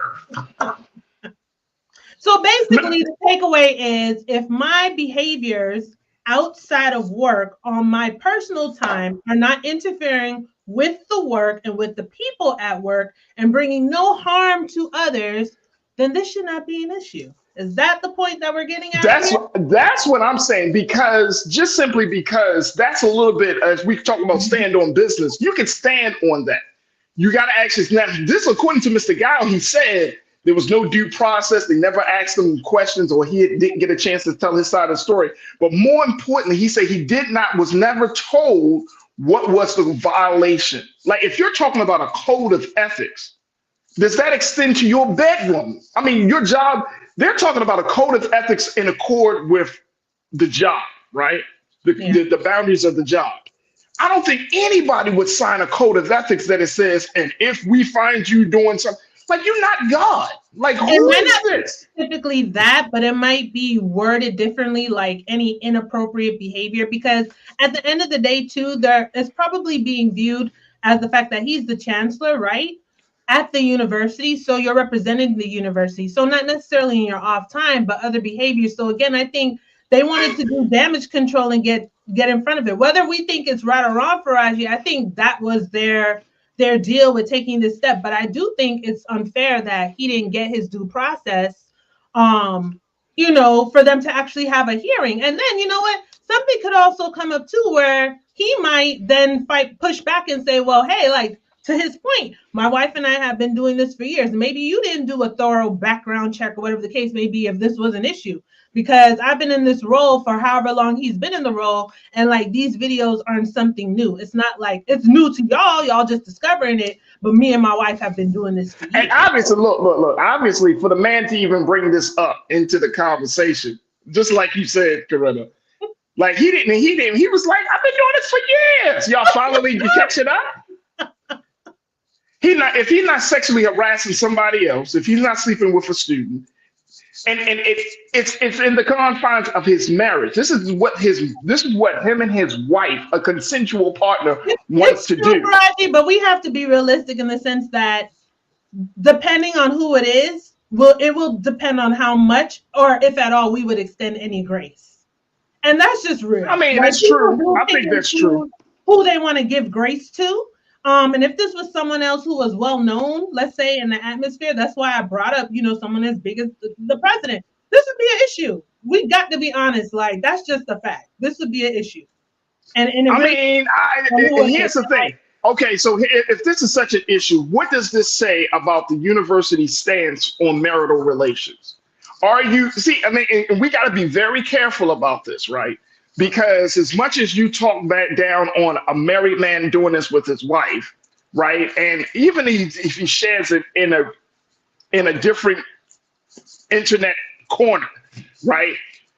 Are you sort of kind of talking down on marital relations and sex? I don't know if we're talking down on marital relations, because again, and I don't even want to get into the quick of all of this, but I'm gonna just go ahead and say it quickly now on the subject. But you just saying marital relations. We don't know if it's just some basic traditional marriage relations. He might have some 50 Shades of Grey. But check this out. We don't know who's in the video, right? So again, we don't know what in totality they're taking into consideration. It's not our business. That's not our business. It's not. But I'm just saying. He's not the first thing. He's not hurting anybody. It's consensual. It's out on his own time. Like, that's not our business. I don't need to know. Like, if I come across your video, then you should be looking at me, not looking at the person. Look, it's a video, right? But I found it. I discovered it. Let me ask you this though, Farajii.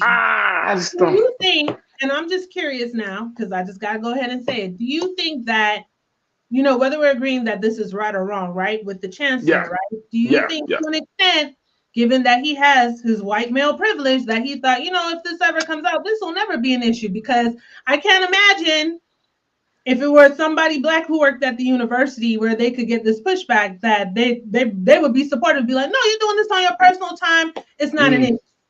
I got to bring that up because, like I said, we kind of pick and choose. I understand where you're coming from, but these are the realities, unfortunately, that we're faced with, right? Like, okay, I'm going to do it. And unfortunately, not saying it's right, but decorum does play a role. And this is why, you have employers now who are going on our social media pages and exploring to see what can they find. And it's unfortunate that they're basing, I guess, our character from a very curated space. I mean, it kind of can reveal some things, maybe not. Some of it could be a complete facade. But unfortunately, this is just the world that we live in, that what you put out on the internet can affect you in various ways, whether we agree with it or not. And that's just the point I'm making. I'm not necessarily agreeing with the decision they made, because again, I feel like I don't have enough information to be like, okay, I see why y'all did that. We're kind of grazing over it here. But yeah, it's unfortunate, but they got a lawsuit coming. I'm pretty sure he's gonna sue them. Wrongful termination suit coming right up. Oh yeah. Especially if they didn't talk to him about what policies that he actually violated. If it's just a policy of, it's bad morality.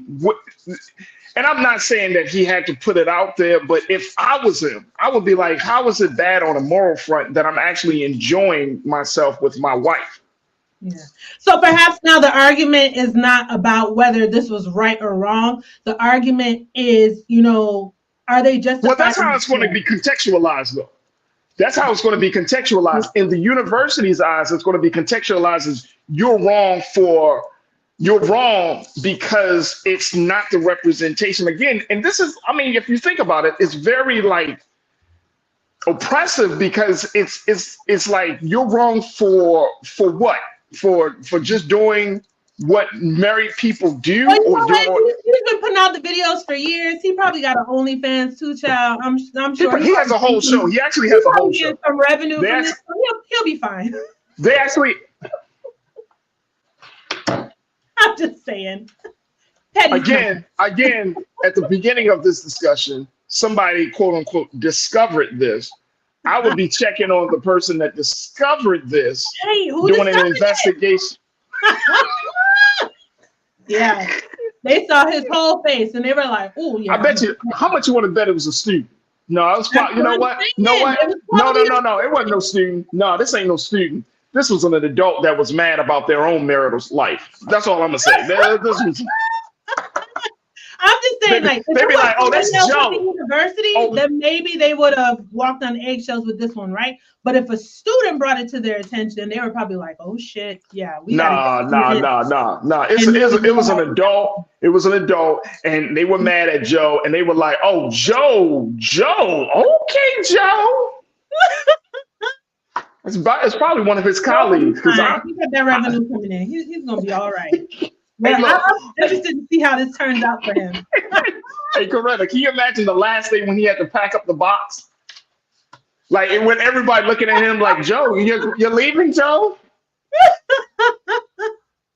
He had to pack up the box or something. He'd be like, I hope you, okay, see you later, Joe Blow. I mean, Joe Gow. I'm gonna just leave it there. I'm gonna just leave it right there. But he does have a show. That's what the team has shared with me, that he does actually have a show. Yeah, he has a show. He said that they have a show called Sexy Healthy Cooking, where they interview performers and humanize them in ways that they wouldn't get in their own work. They're pleased with the feedback. So he's a guy that just loves to put himself on display. He's like an exhibitionist, him and his wife. This is just the most amusing story. This is the most amusing story of 2023. Look, I got to take a quick pause, y'all. We're going to move off this story. Let's talk history as we close out the conversation. Stay with us. It's the culture right here on the Black Star Network.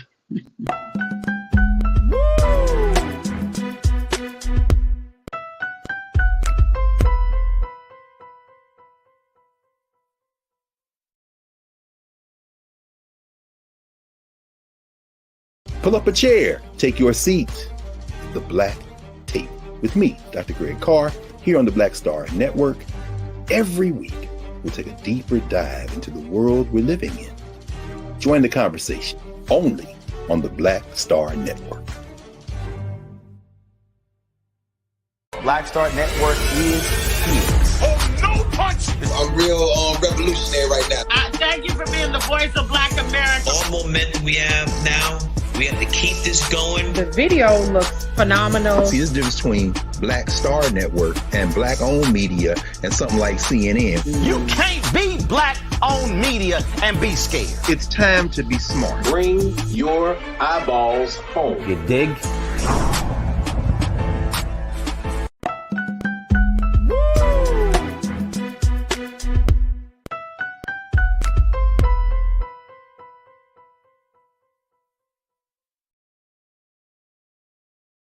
Welcome back to the culture here on the Black Star Network. I am dying from y'all. We're gonna have to move on. Let me bring in Corinna. Corinna, this is the final Friday. This is the last show of the year. I'm trying to move. I don't even know why I set it up for us to talk about backstory before. I don't know what I was thinking. What now? Let's talk Black history.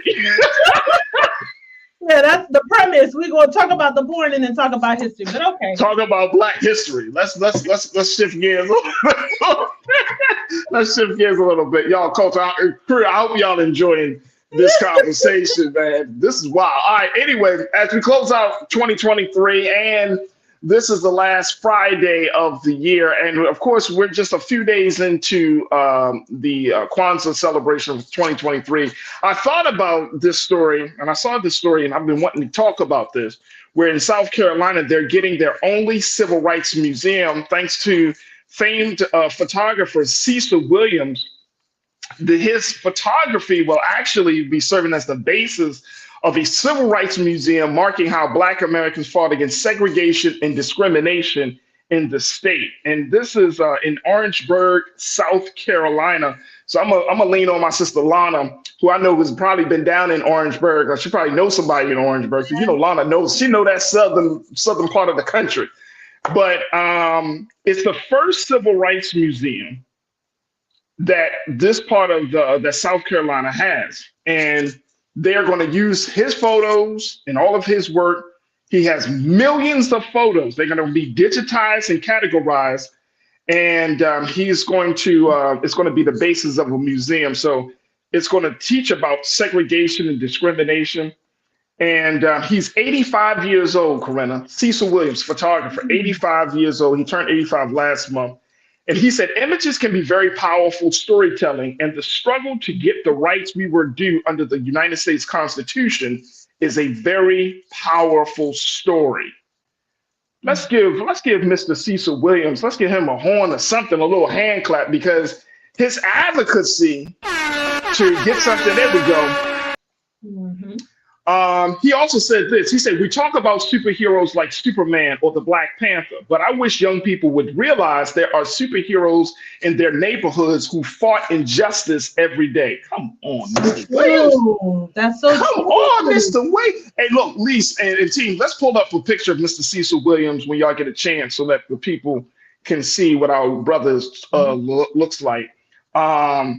So he realized back in 2019, him and his wife, that there was no museum focused on civil rights in South Carolina and like any other state. So they converted an old house and darkroom in a residential neighborhood in Orangeburg into the Cecil Williams, South Carolina Civil Rights Museum. He created the exhibitions. He partitioned off the rooms himself. It had 25,000 visitors with little marketing, with little, and that's Mr. Williams right there, y'all. And let's show a picture of, there we go. Yeah. So this story right here, I think, Corinna, really, it really kind of brings home the ideas of Kwanzaa, like today's cooperative economics, which this is about, right? But also it's about self-determination. It's about pulling your resources together. And I think that for a lot of us, some of us, well, I'm not gonna say a lot of us, I would say some of us truly believe that we don't have power, that the power is always gonna have to be given to us instead of coming from us. And I think that this is a great story to show that if you just decide enough is enough, and we talk about this, here's a man who is at 85 years old, still had the spirit, the passion to say, you know what, let's change the world. Let's do something different. At 85 years old, he could have been sitting and watching, and he did all of his photography work. Him and his wife could have just been taking a rest. But at 85 years old, they're still advocating and pushing forward to make sure that there is something that can be passed on to the next generation from this culture. I think this is absolutely amazing. What you take, Corinne? Talk to me. It is amazing. And I love the fact that him and his wife took the initiative to say, we need to create a museum, right? And I think it even makes it more sacred that they decided to use like an old home, right? And instead of maybe just constructing a new building, but now all of his photography, art, all of his work throughout the years will be on display for everyone to see. Right. And, there used to be a saying, pictures worth 1,000 words. I could only imagine the history that will be displayed in those images.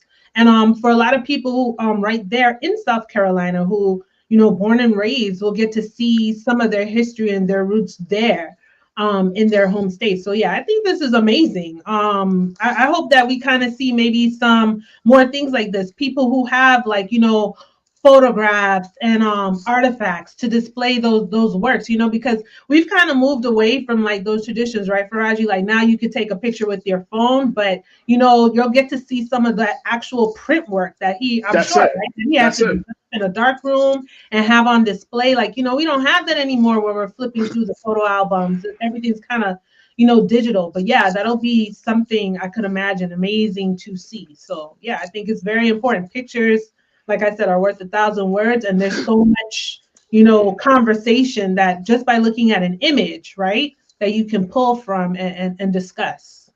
So yeah, absolutely.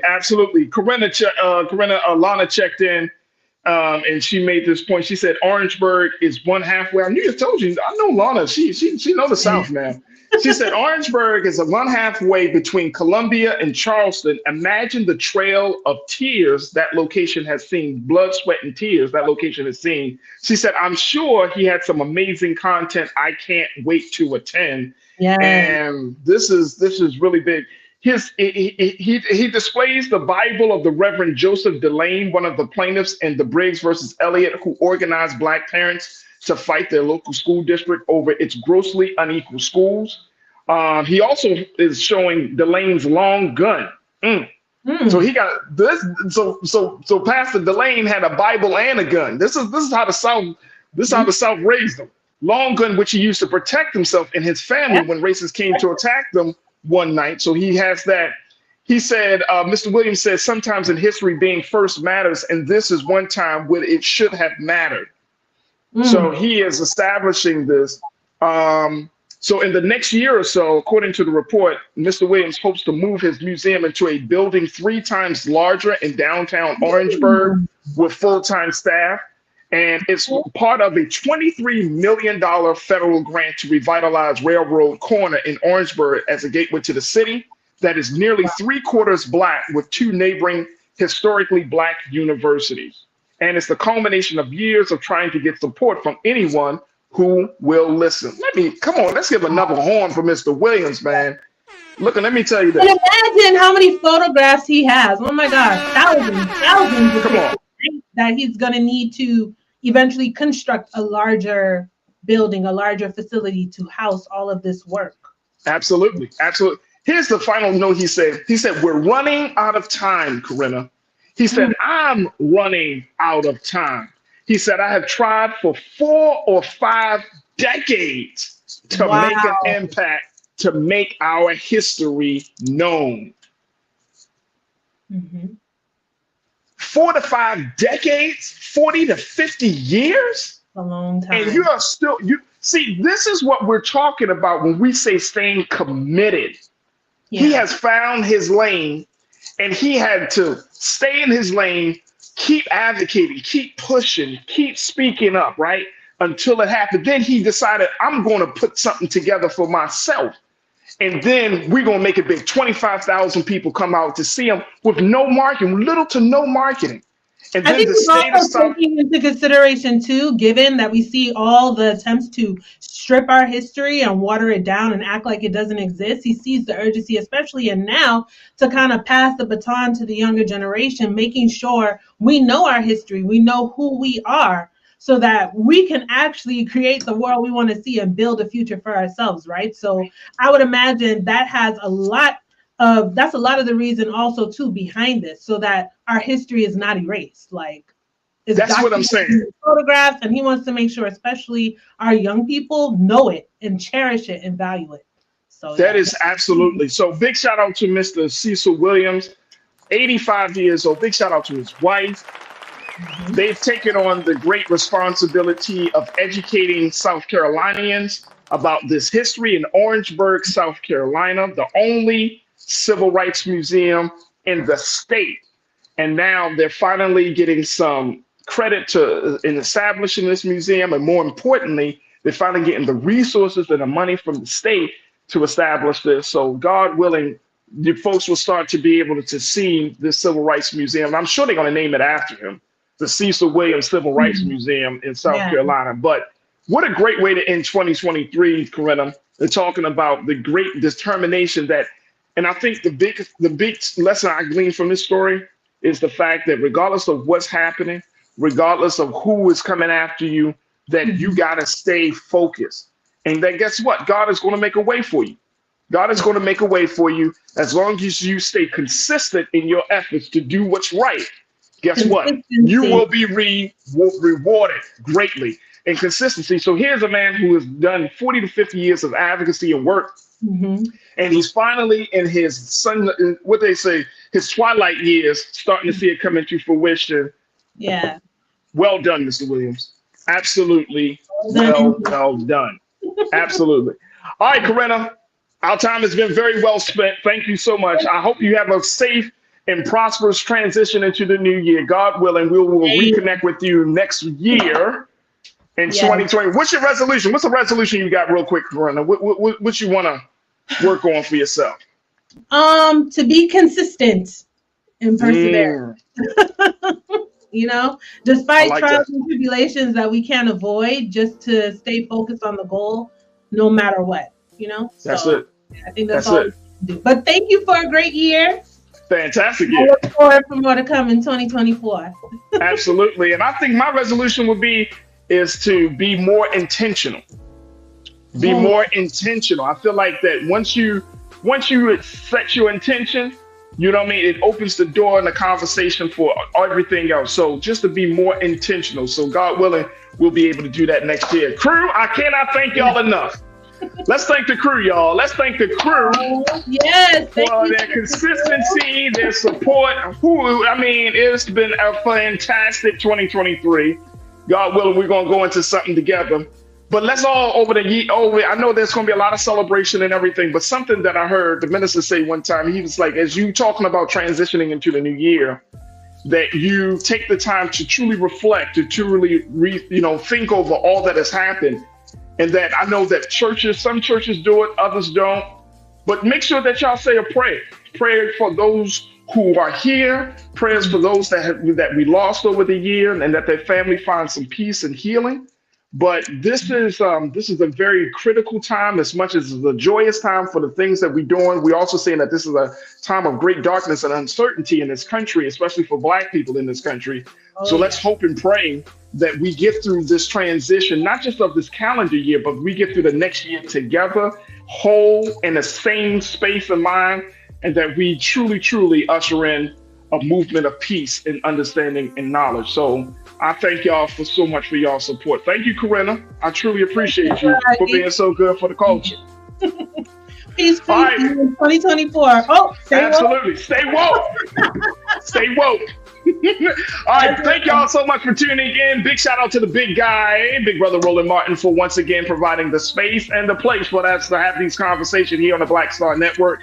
I thank y'all for so much for all of that y'all have done for us here on the Black Star Network, and particularly on the culture, the support, and everything. Thank you, thank you, thank you. We are truly a community here, folks, a family here.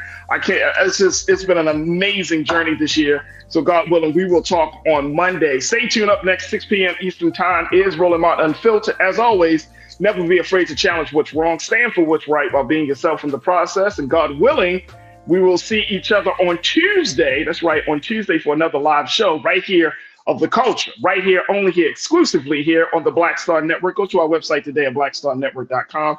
Download the app and please support us as we continue to put out another fantastic year of great content and information for Black America. Talk to you soon. Peace.